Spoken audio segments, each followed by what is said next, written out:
A large portion of the Jewish nation has returned to its homeland, but the heart, soul, and mind of much of the Jewish nation are still in exile mode. This state of affairs must and will inevitably change. This is Torah Nation TV from Jerusalem, and we are speaking with the head of Machon Shilo, Rabbi David Bar-Hayim. Shalom, Rabbi Bar-Hayim. Shalom. Is it necessary to recite Berachoth out loud? Yes, one definitely must recite all Berachoth out loud. This is based on the discussion that we find in the Mishnah in the second perek of Masechet Berachoth regarding Kriyat Shema. There we find a mahaloketh, a discussion, whether a person who recited Kriyat Shema without his ears literally hearing what he says with his mouth, whether he is Yoseh Be'Chovah, in other words, whether he has performed the mitzvah, or whether he has to repeat the Shema and say it again aloud. And the Gemara states, Rav Yosef states in the Talmud Bavli on Daf Teth Waw Amud Beit in Masechet Berachoth that this discussion relates to Kriyat Shema only. In other words, there the discussion of whether one possibly has to repeat the entire Kriyat Shema because one did not say it aloud. This pertains only to Kriyat Shema. With regards to other Berachoth, says Rav Yosef, everyone agrees that a person is Yoseh Be'Chovah, Yasa. Yasa means that b'di'avad, a person who recited a bracha, for instance, Birkat HaMazon, or a bracha before eating any type of food, or etc., a person performed the mitzvah, but Yasa means b'di'avad. In other words, this is not how it should be done. The way a bracha should be recited is the way Kriyat Shema should be recited. The difference is whether we claim that a person perhaps didn't perform the mitzvah at all, if he didn't say it aloud. But there's no question that all Berachoth must be said aloud. This is the maskana, this is the conclusion of the Talmud in Masechet Berachoth Daf Teth Waw. This is written in all the Posekim. It appears, for instance, in the Tur, in the Shulchan Aruch, Siman and Chof Pehei. And there is no doubt that one must recite all Berachoth aloud. B'di'avad, if a person did not do so, then as long as a person actually enunciated the words with his mouth, in other words, he did pronounce the words with his lips, but did not say it aloud, then a person performed the mitzvah, he recited the bracha, and he does not have to repeat it. But this is not considered the proper way to recite any bracha. So yes, all Berachoth, doesn't matter what bracha we're speaking of, all Berachoth are to be said aloud.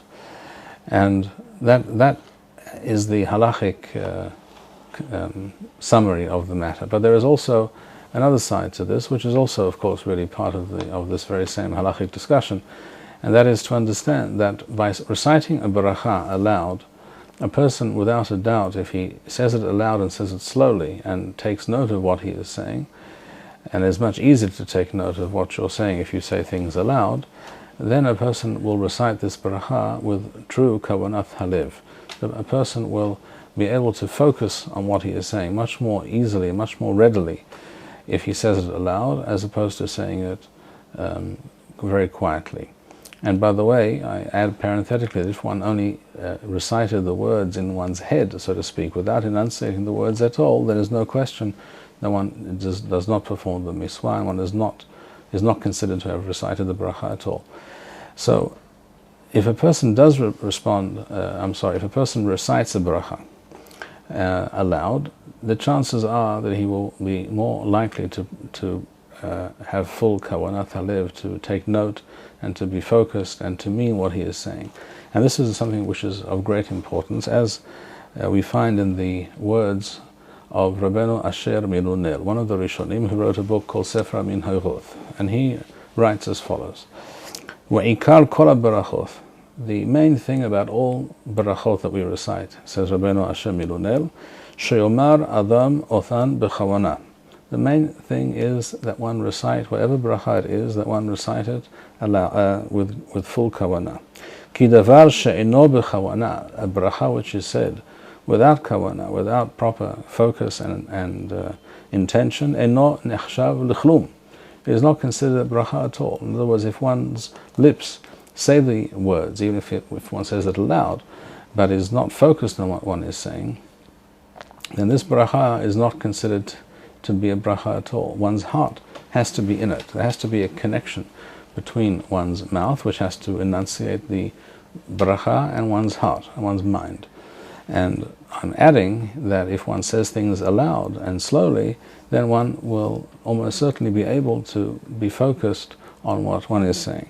But the main thing is to know that a bracha is a bracha only if our heart is in it. So says Rabbeinu Asher Milunil. And he continues. He says, V'od, and furthermore, Onasho Gadol, if a person recites a bracha without really having his mind on what he is saying, his punishment is great. Why? Shem mazkiret Hashem Gadol hanichbad v'hanora, because he is mentioning the great and very honorable and awe-inspiring name of Hashem, belo kawana, without any real feeling or connection to what he is saying. V'chein lo ya'aseh afilu lemelech basar v'dam. A person is not likely to behave in such a way, even with regards to a king of flesh and blood, let alone HaKadosh Baruch Hu. And therefore one has to, he says, tzarich lechaven et libo ma'od. Ki ech yomar b'sof tfilato. How can a person, for instance, say at the end of his tefillah of Shmoneh Esrei, Yiru rason imrei fi ve'eryon libi lefanecha? How can one say, may the words of my mouth and the thoughts of my heart be acceptable before you, when in fact he only recited the words with his mouth, but his heart was not in it? Thank you, Rabbi Bar-Hayim. We would like to encourage our viewers to share these videos with friends and send in your responses. We would also like to suggest the following opportunity to our viewers. If you identify with Rabbi Bar-Hayim's message and would like to sponsor or dedicate a video interview with the rabbi in honor or memory of a loved one, if you would like to obtain Birkon Nusach Eretz Yisrael or invite the rabbi for a speaking engagement, please email us at office@machonshilo.org.